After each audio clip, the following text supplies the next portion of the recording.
Assalamualaikum teman-teman. Perkenalkan, saya Latifa Alia Pratiwi dan rekan saya Givari Ayu Talita selaku asisten praktikum analisis data eksploratif. Pada praktikum kali ini, kita akan belajar modul 5 mengenai statistika dasar dan ANOVA dengan SPSS.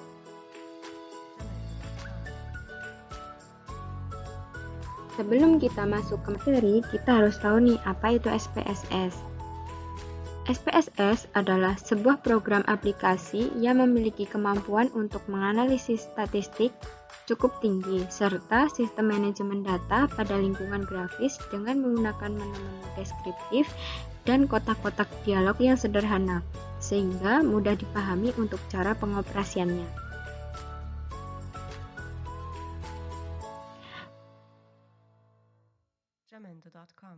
Kemudian materi pembelajaran pada praktikum ini adalah uji T dan uji ANOVA. Kita masuk dalam uji T. Apa itu uji T? Nah, uji T atau dikenal dengan uji parsial yaitu untuk menguji bagaimana pengaruh masing-masing variabel bebas secara sendiri-sendiri terhadap variabel terikatnya. Uji T ini pertama kali dikenalkan oleh William Sally Gosset pada tahun 1915. Uji T dibedakan menjadi 3. Yang pertama adalah one sample t-test.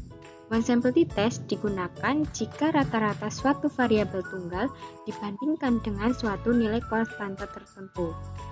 Kemudian yang kedua adalah paired sample t-test. Digunakan untuk membandingkan rata-rata dua pengukuran yang diambil dari individu, objek, atau unit terkait yang sama. Contohnya, pengukuran di waktu yang berbeda, misalnya post-test dan pre-test. Untuk yang kedua, pengukuran dalam dua kondisi yang berbeda. Yang ketiga, pengukuran dari dua unit eksperimen. Kemudian, uji T yang ketiga adalah independent sample t-test. Digunakan untuk membandingkan rata-rata dari dua kelompok independen. Biasanya digunakan untuk menguji perbedaan rata-rata dua kelompok, perbedaan rata-rata dua interferensi, perbedaan antara rata-rata. Kemudian untuk langkah-langkah di SPSS yang pertama, klik Analyze, kemudian Compare Mean, kemudian pilih One Sample t-test. Maka akan muncul jendela seperti ini. Nah, pada kolom sebelah kiri ini adalah variabel yang kita miliki. Untuk kolom yang di kanan itu adalah kolom yang digunakan untuk memasukkan variabel yang akan kita uji. Kemudian ada test value, yaitu nilai konstanta yang sudah diketahui. Untuk lebih jelasnya, mari kita praktekkan dengan contoh berikut. Seorang wakil kesiswaan ingin mengetahui apakah rata-rata belajar siswa yang mendapat beasiswa sama dengan 75. Untuk membuktikan hal tersebut, maka diambil sampel acak 13 siswa yang diambil dari siswa yang mendapat beasiswa dengan data sebagai berikut. Kita mempunyai data dengan nama variabel hasil belajar. Kemudian kita akan melakukan uji dengan menggunakan SPSS. Selanjutnya kita akan menguji one sample t-test. Pertama, kita masukkan datanya ke dalam SPSS.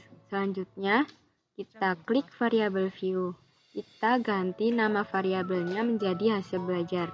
Nah, tata nama dalam SPSS itu tidak boleh ada spasi. Jadi untuk itu kita beri tanda underscore atau kita gabungkan kedua kata ini. Kemudian kita ubah desimal atau angka di belakang desimalnya menjadi 1 karena ini ada 78,3, 74,7. Nah, di belakang koma ada satu angka. Oleh karena itu ini kita ubah menjadi 1. Kemudian measure-nya kita ubah menjadi scale. Setelah semuanya sudah, kita balik ke data view, kita analyze. terus pilih compare mean, selanjutnya pilih one sample t-test. Nah, kita masukkan variabel hasil belajar ini ke dalam tes variabel dengan cara klik anak panah. Nah, setelah berpindah, kemudian kita isi tes value-nya, yaitu 75 sesuai dengan yang ada di soal. Kemudian kita klik OK. Nah, maka akan muncul hasil di jendela output.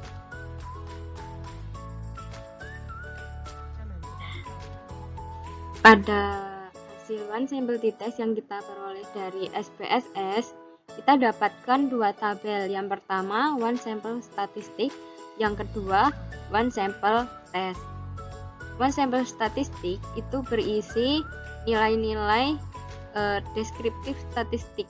Yang pertama ada N atau banyaknya variabel, ada rata-rata, standar deviasi, dan standar error rata-rata. Untuk one sample test, ini nilai yang kita gunakan untuk menguji hipotesis pada one sample t-test.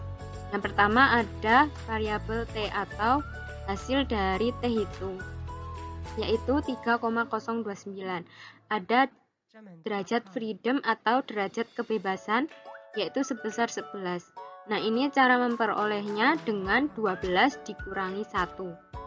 Diperoleh nilai derajat freedomnya 11. Kemudian SIG total atau p-value sebesar 0,11. Kemudian didapatkan mean difference sebesar 3,1083 dan didapatkan batas atas dan batas bawah interval konfidensinya.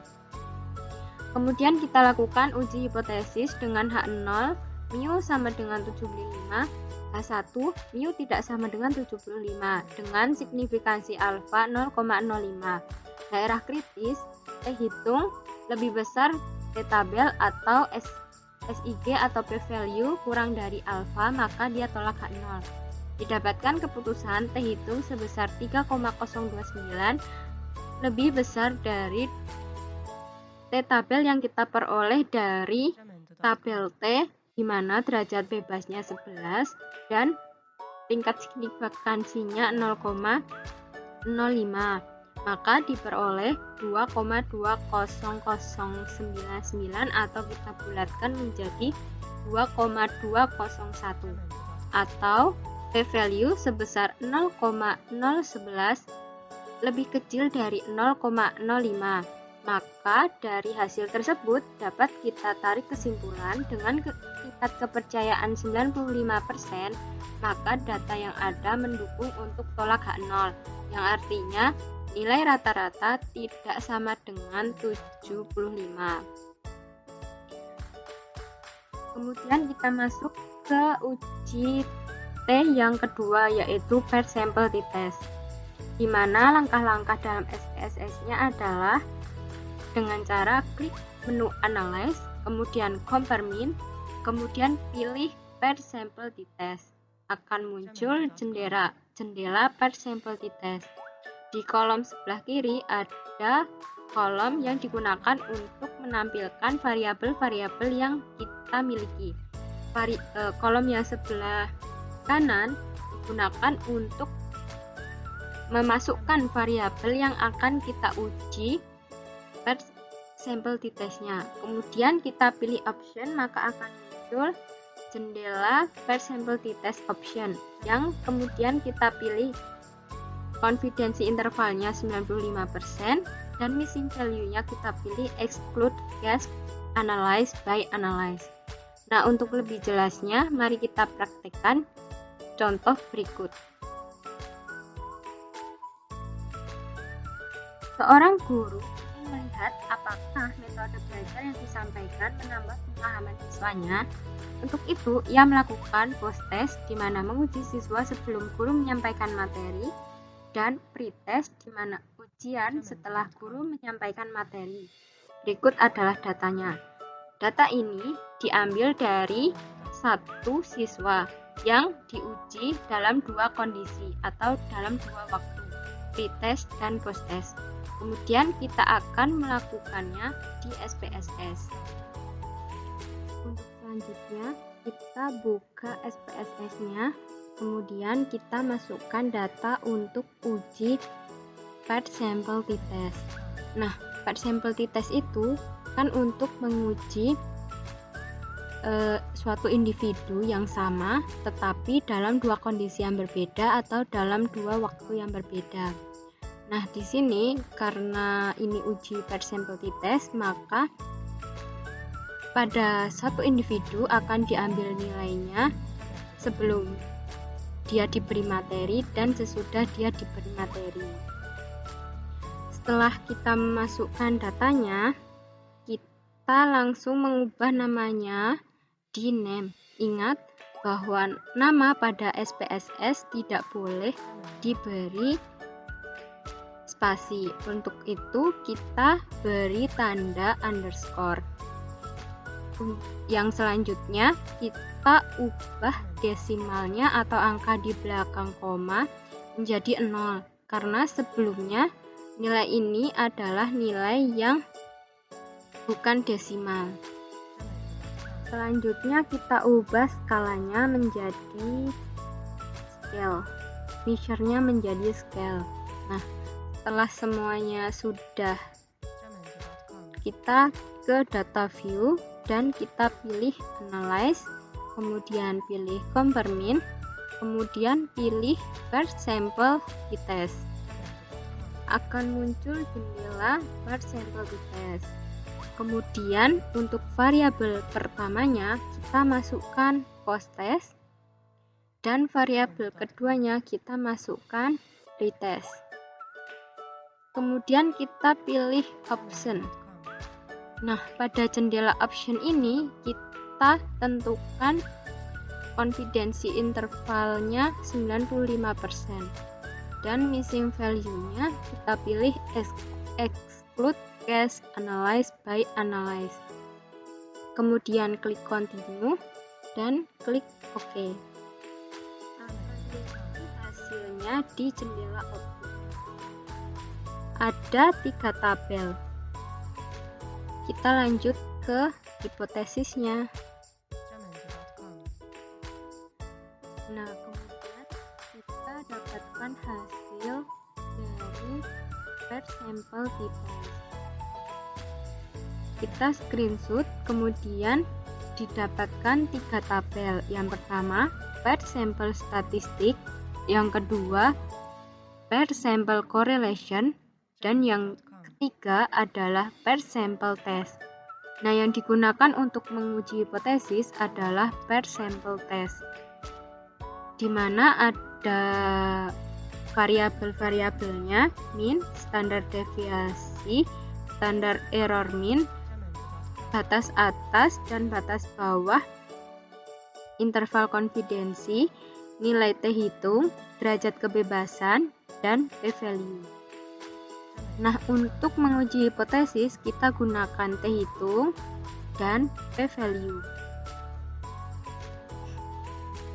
Kita uji hipotesisnya dengan H0, yaitu kedua rata-rata sampel identik. H1-nya, kedua rata-rata sampel tidak identik. Kemudian tingkat signifikansi alfa sama dengan 0,05 dan daerah kritis jika t-hitung lebih besar dari t-tabel atau p-value kurang dari alfa, maka tolak H0. Keputusannya didapatkan t-hitung sebesar min 3,930 atau 3,930 lebih besar dari t-tabelnya yang kita peroleh dengan cara melihat pada tabel T yang sebelumnya sudah kita bahas, yaitu didapatkan sebesar 2,179. Nah, kemudian p-value-nya didapatkan 0,002 lebih kecil dari 0,05. Dari hasil tersebut dapat kita simpulkan bahwa dengan tingkat kepercayaan 95%, maka data yang ada mendukung untuk tolak H0, yang artinya nilai pretest dan posttest itu berbeda atau tidak identik. Jamendo.com. Selanjutnya kita lanjut part 2 ya. Selamat belajar.